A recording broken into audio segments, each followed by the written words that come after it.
দর্শক আমন্ত্রণ জানাচ্ছি Dhaka bank PLC presence ATN Bangla business and finance অনুষ্ঠানে। আপনাদের সাথে আছি আমি ফাতিহা শাফি। দর্শক, আপনারা জেনে থাকবেন যে এই অনুষ্ঠানে আমরা চেষ্টা করি ব্যবসা বাণিজ্য, শেয়ার বাজার, বিনিয়োগ এবং অর্থনীতির আদ্যোপান্ত নিয়ে আলোচনা করার জন্য। যেরকমটা আমরা জানি যে বাংলাদেশের অর্থনীতির মেরুদণ্ড হিসেবে পরিচিত এসএমই খাত দেশের 90% শিল্প প্রতিষ্ঠান গঠন করলেও জিডিপিতে এর অবস্থান মাত্র 25%। সহজ ঋণ না পাওয়া, উচ্চ সুদের হার, কর ভ্যাট জটিলতা এবং জ্বালানি তেলের সংকট এই খাতের সবচেয়ে বড় বাধা। সেই বাধা অতিক্রম করতে বাজেট ঠিক কতটা বাস্তবমুখী হওয়া দরকার তাই আজ আলোচনা করার চেষ্টা করব। তাই আজ আমাদের অনুষ্ঠানের আলোচনার বিষয়বস্তু চূড়ান্ত করেছি এসএমই খাতের জন্য বাজেট কতটা বাস্তবমুখী হওয়া উচিত। আর এই বিষয়ে কথা বলার জন্য আমাদের সাথে অতিথি হিসেবে আছেন মোহাম্মদ জাহাঙ্গীর হোসেন, মহাব্যবস্থাপক এসএমই ফাউন্ডেশন। আমন্ত্রণ আপনাকে। আমাদের সাথে আরও আছেন মোহাম্মদ কাউসার আলম, প্রেসিডেন্ট আইসিএমএবি। আমন্ত্রণ জানাচ্ছি আপনাকে আমাদের আয়োজনে। আপনাকে দিয়ে শুরু করতে চাচ্ছি। আমরা যদি আগের প্রেক্ষাপট বিবেচনা করি এবং বর্তমান প্রেক্ষাপটও বিবেচনা করি, আগের প্রেক্ষাপটের তুলনায় এসএমই খাতের আসলে কি কি পরিবর্তন হয়েছে সেই বিষয়টিও জানতে চাইব এবং সেই সাথে দেশের মোট কর্মসংস্থানে এসএমই খাতের অবস্থান ঠিক কতটা গুরুত্বপূর্ণ। ধন্যবাদ আপনাকে এবং এটিএন বাংলাকে যে আমাকে এই ধরনের একটা অনুষ্ঠানে আপনারা আমন্ত্রণ জানিয়েছেন।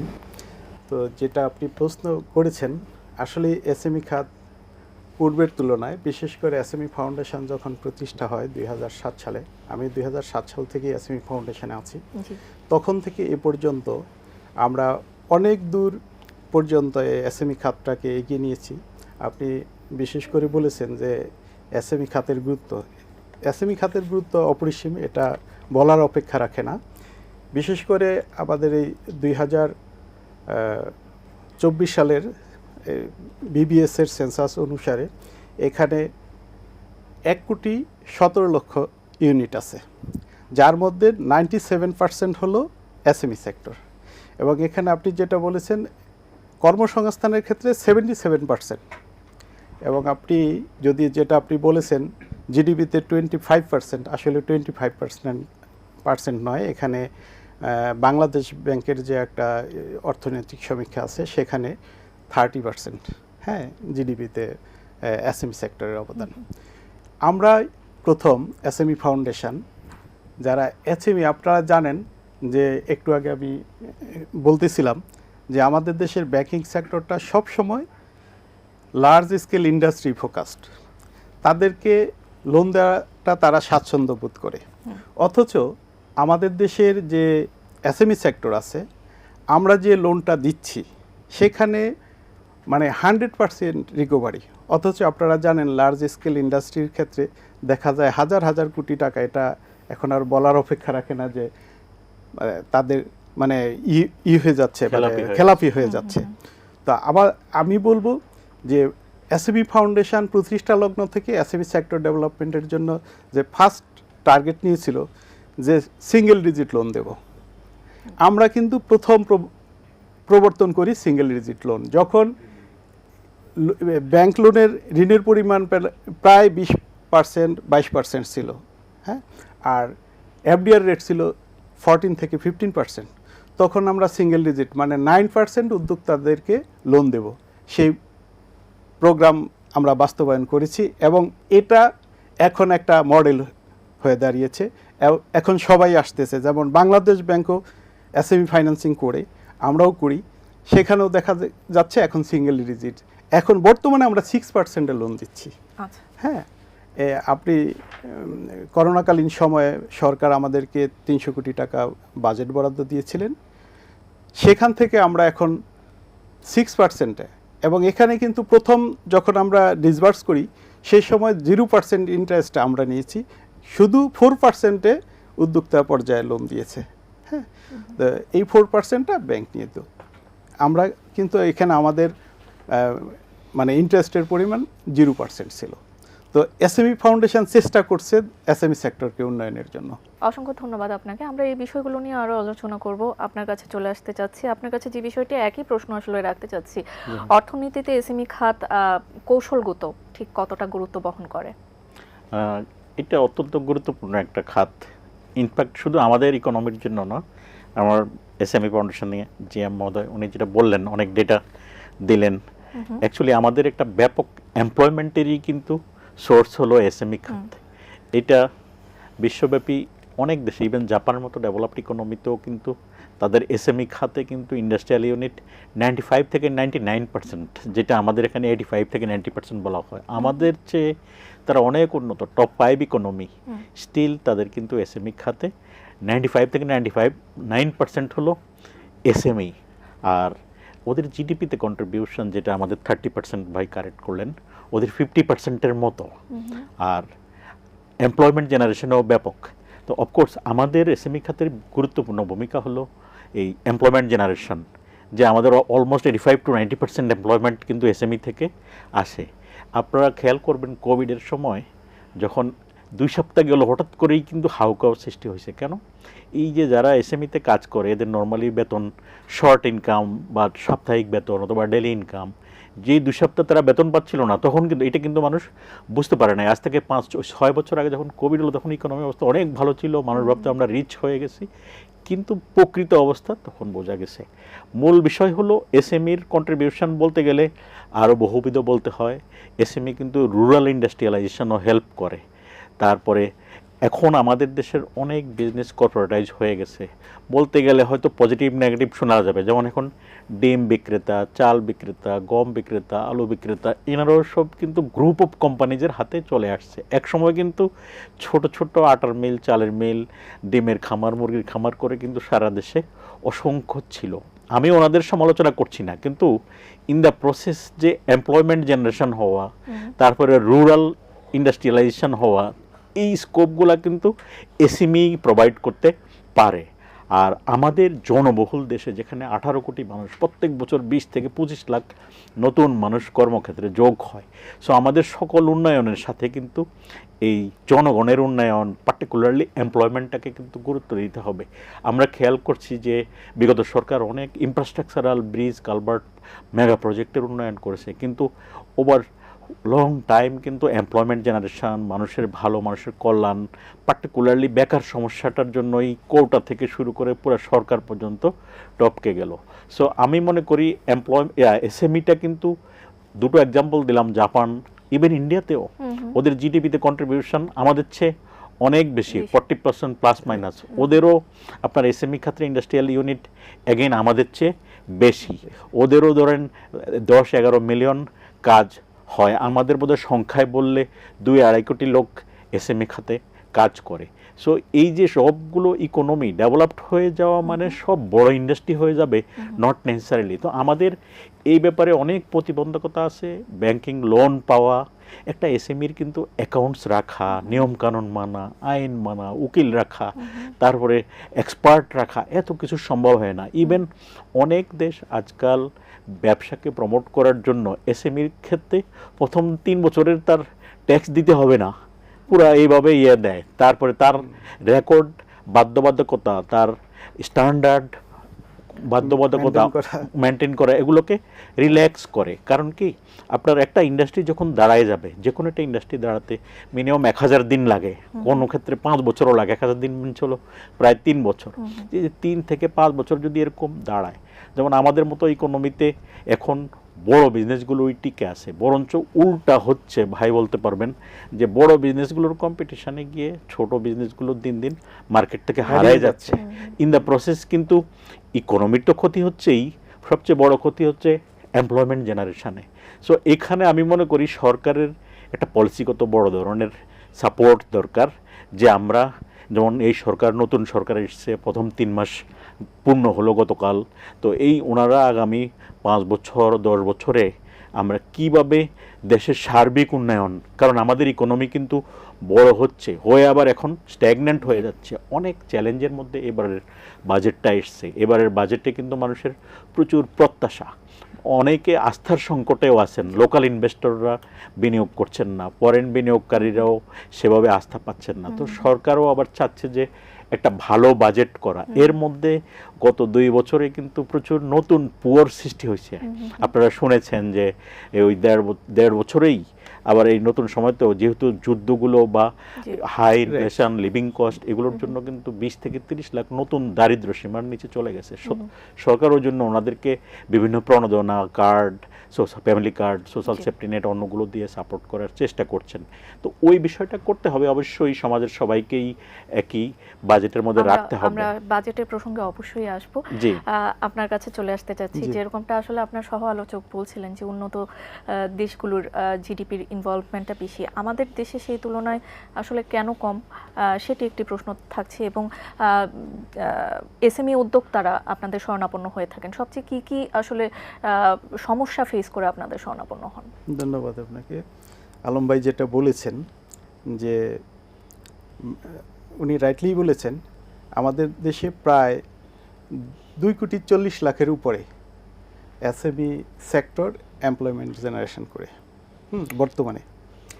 তো সেই ক্ষেত্রে আপনি আমাদের যে এসএমই উদ্যোক্তা, এটা শ্রম ঘন, এখানে নীতির অভাব আছে। নীতিগত কৌশল অবলম্বন করলে এসএমই সেক্টর ডেভেলপ সম্ভব। আমি যেমন আমরা এই বছর বাজেট প্রস্তাবনা আমরা দিয়ে থাকি প্রতি বছর এসএমই ফ্রেন্ডলি বাজেট প্রস্তাবনা আমরা এনবিআর উপস্থাপন করি। প্রতি বছর প্রায় আমাদের 2011-12 অর্থ বছর থেকে আমরা প্রতি বছর সাবমিট করে যাচ্ছি। আমরা 20% আমাদের প্রস্তাবনা তারা অ্যাকসেপ্ট করেছেন। এটা বড় একটা অ্যাচিভমেন্ট এসএমই বান্ধব। যেমন আমরা মনে করি যে আসলে এসএমই সেক্টর ডেভেলপমেন্টের জন্য যেটা ফার্স্টলি দরকার সেটা হলো অবকাঠামো উন্নয়ন। আলম ভাই যেটা বললেন যে তারা বুকস অফ অ্যাকাউন্টস মেনটেন করতে পারে না, লোনের অ্যাপ্লিকেশন করতে গেলে ফার্স্ট শর্ত চলে আসে বুকস অফ অ্যাকাউন্টস মানে ফাইন্যান্সিয়াল স্টেটমেন্ট। তারা ফাইন্যান্সিয়াল স্টেটমেন্ট কিভাবে করবে? আমি এবার বাজেট এনবিআর এর চেয়ারম্যান মহোদয়, উনি আমাদের জেনারেল বডিরও মেম্বার ছিল। আমি বাজেট আলোচনার সময় ওনাকে আমি স্পেসিফিক কিছু পরামর্শ দিলাম। পরামর্শ বলতে আমার বক্তব্য আমি তুলে ধরলাম। সেটা হলো প্রিফারেন্সিয়াল ট্যাক্স রেজিম গঠন করা, এটা এসএমইদের জন্য। মানে স্পেসিফিক আমি বলেছি অনেক আইন কানুন আছে যেটা আমার এসএমই উদ্যোক্তার পক্ষে সম্ভব না যে এত কিছু জানা। তাদের জন্য ট্যাক্স আইনে, ইনকাম ট্যাক্স অর্ডিন্যান্সে বা অ্যাক্টে এবং আপনার ভ্যাট অ্যাক্টে বা সাপ্লিমেন্টারি ডিউটি অ্যাক্ট বলেন, কাস্টমস অ্যাক্ট বলেন, এগুলি কোথায় কী আছে এসএমই উদ্যোক্তারা জানে না। যে আমাদের জন্য যেমন ট্যাক্স লিমিট কত আছে, যে এক্সেমশন লিমিট, সেটা তারা জানে না। ওনাদেরকে জানানোর যে একটা যদি আইনের মাধ্যমেও না পারা যায়, অন্তত একটা এসআরওর মাধ্যমে তাদের কি কি সুযোগ সুবিধাগুলো আছে এটা যেন সেপারেটলি একটা এসআরওর মাধ্যমে প্রকাশ করা হয়, এই প্রস্তাবনা দিয়েছি। এবং বিশেষ করে বুকস অফ অ্যাকাউন্টসের জন্য আমি যেটা বলেছি যে আমাদের দেশে অনেকগুলো প্রফেশনাল অর্গানাইজেশন আছে, যেমন আইসিএবি, আইসিএমএবি, তারপরে আইসিএস, হ্যাঁ, তারপরে মনে করেন যে আছে আইটিপি, যারা করেন তাদের অ্যাসোসিয়েশন আছে। তাদের মাধ্যমে একটা শর্ত দেয়া যে একটা সিএ ফার্মকে অবশ্যই একেবারে উপজেলা লেভেলে, সব উপজেলায় দরকার নাই, যে একটা সিএ ফার্মকে 5টা উপজেলায় দায়িত্ব দেওয়া হলো যে আপনার ওখানে সেট আপ থাকবে, 2 জন স্টুডেন্ট থাকলো, ওখানে তো সিএ ফার্মে স্টুডেন্ট থাকে, আপনি সিএ প্রফেশনের স্টুডেন্টরা থাকে।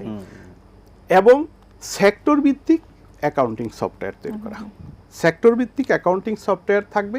ওখানে আমার উদ্যোক্তা যারা 1 মাসে তার যত ট্রানজ্যাকশান হলো, ফাইন্যান্সিয়াল ট্রানজ্যাকশান, সেই ট্রানজ্যাকশানগুলো ডকুমেন্ট সহ ওখানে সাবমিট করবে।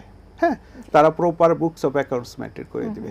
এবং এখানে থেকে অটোমেটিক্যালি আপনার ন্যাশনাল যদি সার্ভার থাকে, হ্যাঁ, সার্ভারে অটো আপডেট হয়ে গেল, সব কিছু চলে গেল। এই যে এত অডিট, আপনি বিশেষ করে এনবিআর এর যেই লোকবল, এত লোকবলেরও প্রয়োজন হয় না যদি আপনার প্রপার ডকুমেন্টেশন এবং প্রপারলি যদি ফাইন্যান্সিয়াল রিপোর্টটা হয়। এবং এর ফলে হবে কি, অটোমেটিক্যালি আপনি জুন ক্লোজিংয়ের পরেই আপনার অ্যাকাউন্টস প্রিপেয়ার হয়ে যাবে সফটওয়্যার ওকে থাকলে। তো তখন আমার উদ্যোক্তা যদি একটা ব্যাংকে প্রপোজাল সাবমিট করে যে লোনের জন্য, তখন সে কি করবে, ইজিলি লোনটা পাবে। আবার ট্যাক্স অথরিটি কি ইজিলি তার ট্যাক্স অ্যাসেস করতে পারবে। হ্যাঁ, সুবিধা। তো আমি আরেকটা আপনার মাধ্যমে, এই এটিএন বাংলার মাধ্যমে আরেকটা প্রস্তাবনা আমার, এটা যদি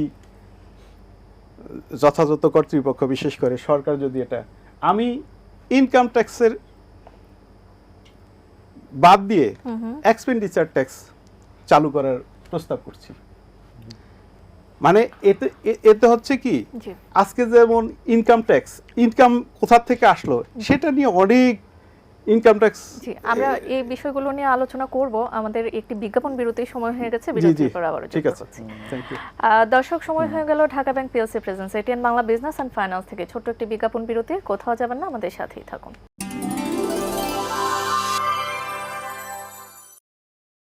বিজ্ঞাপন বিরতির পর আবারও আমন্ত্রণ জানাচ্ছি Dhaka bank PLC presence ATN Bangla business and finance অনুষ্ঠানে। আমরা আজ কথা বলছিলাম এসএমই খাতের জন্য বাজেট কতটা বাস্তবমুখী হওয়া প্রয়োজন, আর সে বিষয়ে কথা বলছেন আমাদের সাথে দুজন বিশেষজ্ঞ অতিথি। আপনার কাছে চলে আসতে চাচ্ছি, আপনার কাছে আসলে যেই বিষয়টি জানতে চাচ্ছি যে উনি যেরকমটা একটি কর বা ভ্যাটের একটি ব্যাপার এনেছেন, সেই সূত্র ধরে আসলে বলতে চাই, কর ও ভ্যাট নীতি কি ক্ষুদ্র ব্যবসাকে নিরুৎসাহিত করে কিনা? হ্যাঁ, অবশ্যই করে, কারণ একটা ছোট্ট ব্যবসায়ের কিন্তু শুরুতেই অনেক ধরনের সেট আপ, লজিস্টিক্স যেটা বললেন, এগুলো করে একটা বড় বিজনেসের মতো সেট আপ করে বিজনেস করা সম্ভব হয় না। এতে করে তার কিন্তু ওভারঅল কস্ট কিন্তু বেশি থাকে। তো এই ক্ষেত্রে যদি আবার তাকে একই ট্যাক্স রেটে ফেলে দেই, সে ছোট একটা লিগ্যাল এন্টিটি, তার নামও কোম্পানি, যে গ্রুপ অফ কোম্পানি তার নামও কোম্পানি, এখন তাকেও যদি আমি ধরেন কথার কথা 22% 25% ট্যাক্সে ফেলি, সে হয়তো ওইটা এত ট্যাক্স দিয়ে বড় গ্রুপ অফ কোম্পানির মতো সে টিকে থাকতে পারবে না। সো এখানে ওই যে আমি আরেকটু আগে বললাম যে একটা উদীয়মান এসএমইকে যদি আমরা ট্যাক্স এক্সাম্পশন দেই, যে সে 3 বছর 5 বছর প্রপার সেট হওয়ার আগ পর্যন্ত তার এসব বিষয়ে ট্যাক্স দিতে হবে না। এখানে আমাদের দেশে নর্মালি সব ক্ষেত্রেই কিন্তু যেটা জাহাঙ্গীর ভাই বলেন যে ট্যাক্স কেটে ফেলে, যেমন ভ্যালু অ্যাডেড ট্যাক্স হিসাবে কিন্তু এক্সপেন্সেসের উপর কেটে ফেলে, যে যা কিনে টিডিএস ট্যাক্স ডিডাক্টেড এট সোর্স বলে কিন্তু কাটা হয়ে যায়। সো এরপরে যদি আবার প্রফিটের উপর ট্যাক্স ক্যালকুলেশন করে এটা এসএমইকে এত ফর্মুলা প্রসিডিউর মেনটেন করতে হয়, সেক্ষেত্রে অনেক সময় সে অস্তিত্বের সংকটে পড়ে যায়। সো বাজেটে আইদার এসএমইর জন্য একটা স্পেশাল ট্যাক্স ব্র্যাকেট রাখা, অন্যদের যদি 25 হয়, এসএমই কি 15 হবে না 10 হবে, একটা লোয়ার ট্যাক্স রেটে রাখা। আর যদি উদীয়মান ইন্ডাস্ট্রির জন্য স্পেশাল হলিডে অথবা মাপ দেওয়া যায়, কারণ আমাদের এখন এই ট্যাক্স কালেকশনটাই বড় উদ্দেশ্য নয়, উদ্দেশ্য হলো ইকোনমিক গ্রোথ। আমাদের ইকোনমি এখন $470 বিলিয়ন ইকোনমি। আমাদের বর্তমান সরকার এটাকে 1000 বিলিয়নে নেবেন বলে টার্গেট করেছেন by 2035। That means $1 trillion economy. এই লেভেলে যেতে হলে মোর দেন ডাবল ইকোনমি সাইজটা হতে হবে। সো এখানে এক্সিস্টিং বিজনেস দিয়ে কিন্তু এত বড় গ্রো করা সম্ভব হবে না। আর যে কোনো বিজনেসই যত কেনাকাটা করে, এখানে কিন্তু ট্যাক্স ছাড়াও ভ্যাট, টিডিএস, ট্যাক্স ডিডাক্টেড এট সোর্স, এটা দিয়ে কিন্তু সে অলরেডি গভর্নমেন্টকে কন্ট্রিবিউট করে, যাই কিনে, চা কিনে, ছোট কিনে। আরেকটি বিষয় যেটি জানতে চাইবো সেটি হচ্ছে বাজেটে কর্মসংস্থান বাড়াতে এসএমই খাতে আসলে কি ধরনের প্রণোদনা প্রয়োজন বলে আপনি মনে করেন? অফকোর্স এসএমই খাতে আমাদের এমপ্লয়মেন্ট যেহেতু আমরা বলছি 85 থেকে 90%, সো এসএমই খাতে যারা আছেন এমপ্লয়ি অলরেডি এক্সিস্টিং এসএমইগুলো যেন টিকে থাকে, এটাও একটা চ্যালেঞ্জ। সো এক্সিস্টিং এসএমইগুলোর যে বাজেট সংক্রান্ত যে কস্ট আসে, এখন আমাদের ভ্যালু অ্যাডেড ট্যাক্স কিন্তু 15% অনেক প্রোডাক্টের উপর প্রযোজ্য, এরপরে কিছু কিছু আইটেমের উপর ন্যারোড ট্যাক্সও আছে। সো এসএমই খাতে অলরেডি কিন্তু সরকার একটা বড় ধরনের এমপ্লয়মেন্ট পাচ্ছে, বড় ধরনের রেভিনিউ পাচ্ছে। সো এখানে এসএমই খাতের এরপর যদি আবার ট্যাক্স দিতে হয়, সো বাজেটে আমরা মনে করি যে এসএমই খাতকে প্রণোদনা দেওয়ার জন্য যদি স্পেশাল কোনো প্যাকেজ নেওয়া হয়, অনেক সময় যেমন আমরা এক্সপোর্টের জন্য ইনসেন্টিভ দেই, ক্যাশ ইনসেন্টিভ দেই, এগ্রিকালচারের জন্য ইনসেন্টিভ দেই, ঠিক একইভাবে যদি স্টার্ট আপ অথবা এসএমই, স্মল সাইজ, এগুলোর জন্য সরকার বাজেটে কোনো প্রভিশন রাখে, কারণ আমাদের বাজেটে মাধ্যমেই কিন্তু বিজনেসকে প্রমোট করতে হবে। সো এইটা একটা বাজেটে মনে করি এটা সুযোগ। জি, ধন্যবাদ আপনাকে। আপনার কাছে চলে জি। আসতে চাচ্ছি। ভ্যাট বা ট্যাক্সের একটি বিষয় আসলে চলে এসেছে। সেক্ষেত্রে আপনার সহ আলোচক যেরকমটা বলেছেন যে নতুন যারা উদ্যোক্তা আছেন তারা আসলে এই জিনিসটিকে একটি প্রতিবন্ধকতা হিসেবেই আসলে বিবেচিত করে থাকে। সেই সূত্র ধরেই আসলে বলতে চাই এই যে নতুন উদ্যোক্তারা যারা ব্যবসা করতে আগ্রহী তারা আসলে কি কি প্রতিবন্ধকতার সৃষ্টি হয়? এটা অনেক ধরনের প্রতিকূলতা আছে তাদের জন্য। বিশেষ করে আমাদের যে এসএমই উদ্যোক্তা তাদের জন্য 50 লক্ষ টাকা পর্যন্ত একটা ট্যাক্স, আর ভ্যাট আছে হলো 30 লক্ষ টাকা পর্যন্ত এক্সেমশন। হ্যাঁ, এরপরে টার্নওভার ট্যাক্স আছে, দেন হলো 5 কোটি টাকার উপরে গেলে তাকে বিন বাধ্যতামূলক। হ্যাঁ, তো সেই ক্ষেত্রে আমরা এবার প্রস্তাবনা রেখেছি যাতে করে এইটার লিমিটটা, যে এটা 50 লক্ষ টাকা চাই সেটা যেন 1 কোটি করা হয়, এবং যেটা 30 লক্ষ টাকা আছে সেটা 70 লক্ষ টাকা করা হয়। এরকম আমরা কিছু প্রস্তাবনা এবার দিয়েছি বাজেটে।